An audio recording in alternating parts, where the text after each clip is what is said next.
નમસ્કાર મિત્રો, રાજેશ્વરા ચેનલ પરિવારમાં સ્વાગત કરું છું। આજે આપણે ખાસ અગત્યના ઇમ્પોર્ટેડ એટલે કે આઈ ખેડૂત પોર્ટલની ચર્ચા કરવી છે। જ્યારે આઈ ખેડૂત પોર્ટલ ખુલવા જઈ રહ્યું છે આજથી, એટલે કે 24/4/2025થી, અને એના માટેની સંપૂર્ણ વિગત આપણે આ વિડીયોમાં આગળ જોતા રહીશું। તો મિત્રો, કૃષિ ખેડૂત કલ્યાણ અને સહકાર વિભાગ ગુજરાત સરકાર દ્વારા એક જાહેરાત કરવામાં આવી છે, અને એનો GR નંબર એટલે કે ઇકોસ્ટેટ આઈ ખેડૂત 5333ના નંબરથી 24/4/2024થી વર્ષ 2025-26 એટલે કે આ નવું વર્ષ માટે આઈ ખેડૂત પર અરજી મેળવવા અને પોર્ટલ ખુલ્લું મૂકવા બાબત જે આપણે કહીએ છીએ કે ભાઈ લાંબા ટાઈમથી ખેડૂતો જેની રાહ જોઈ રહ્યા હતા, અને આજ 24 તારીખ થઈ ગઈ। આઈ ખેડૂત પોર્ટલ ખુલવા જઈ રહ્યું છે અને ખુલી જ ગયું છે 24 તારીખથી, એટલે કે આજથી।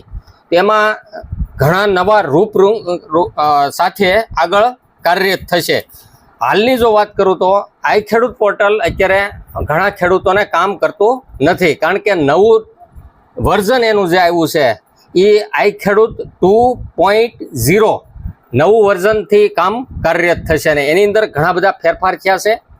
બીજી વચ્ચે એક વાત કરી દઉં કે જ્યારે આઈ ખેડૂત પોર્ટલની અંદર ખેતીવાડી ખાતું, બાગાયત ખાતું અને મત્સ્ય વિભાગ આ ત્રણેયની જ્યારે અરજી પડતી હોય ત્યારે એમાં કઈ રીતના ફેરફાર થયા છે, તો કે જુદી જુદી ગાઈડલાઈન મુજબ તારીખ 24/4/2025થી 15/5/2025 સુધી એમાં પણ એટેક્શન આવી શકે છે, તો ત્યાં સુધી અરજી પડશે। એટલે કોઈ ખેડૂતે ઉતાવળ કરવી નહીં, અને લોંગ ટાઈમ છે।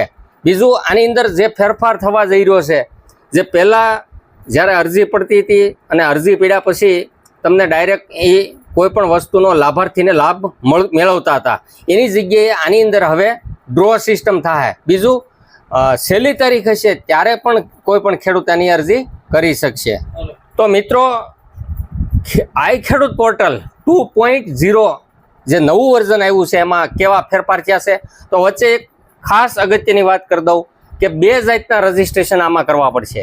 એક એગ્રીસ્ટેકમાં જે આપણે ઘણા ખેડૂતોએ રજિસ્ટ્રેશન કરેલું જ છે।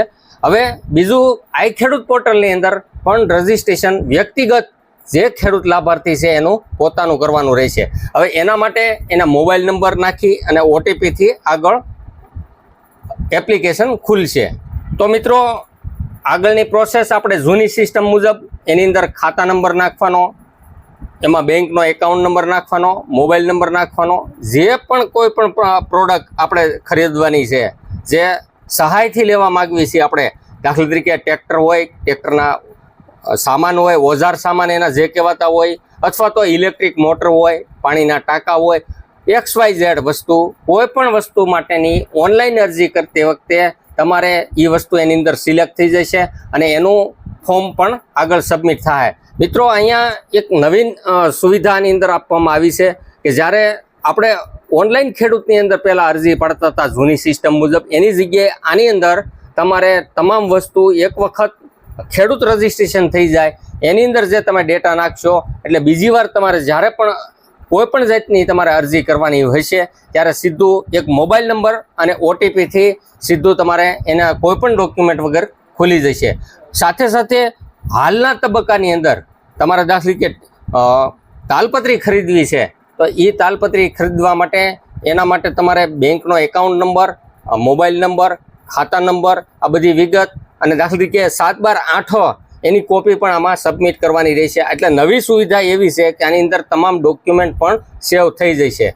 તો મિત્રો, હાલના તબક્કાની અંદર જ્યારે 24/4/2025 એટલે કે આજથી જે આઈ ખેડૂત પોર્ટલ ખુલ્લું મૂકવામાં આવ્યું છે, એની અંદર તમામ પ્રોડક્ટ એમાં સામેલ છે।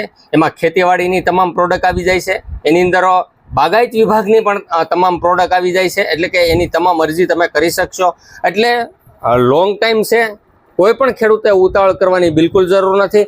હાલના તબક્કાની અંદર અમે આજે ચેક કરી જ રહ્યા છીએ આઈ ખેડૂત પોર્ટલમાં, પણ એનું કન્સ્ટ્રક્શન નવું વર્ઝન હોવાના કારણે એ અરજી આગળ સબમિટ નથી થતી, અને વેઇટ એન્ડ વેઇટમાં રહેવું પડે છે। તો મારી સૌ ગુજરાતના ખેડૂતોને અપીલ છે કે નવું વર્ઝન 2.0 એમાં ઘણા બધા ફાયદા રહેલા છે। સાથે સાથે આવનાર સમયની અંદર આઈ ખેડૂત પોર્ટલ બાબતના મારા વિડીયો એક પછી એક ધીમે ધીમે રિલીઝ હું કરીશ. તો સૌ ખેડૂતને આ મારો વિડીયો જો ગમતો હોય તો ફોરવર્ડ કરજો, કમેન્ટ કરજો. ધન્યવાદ સાથે રાજેશ ઓરા, આભાર.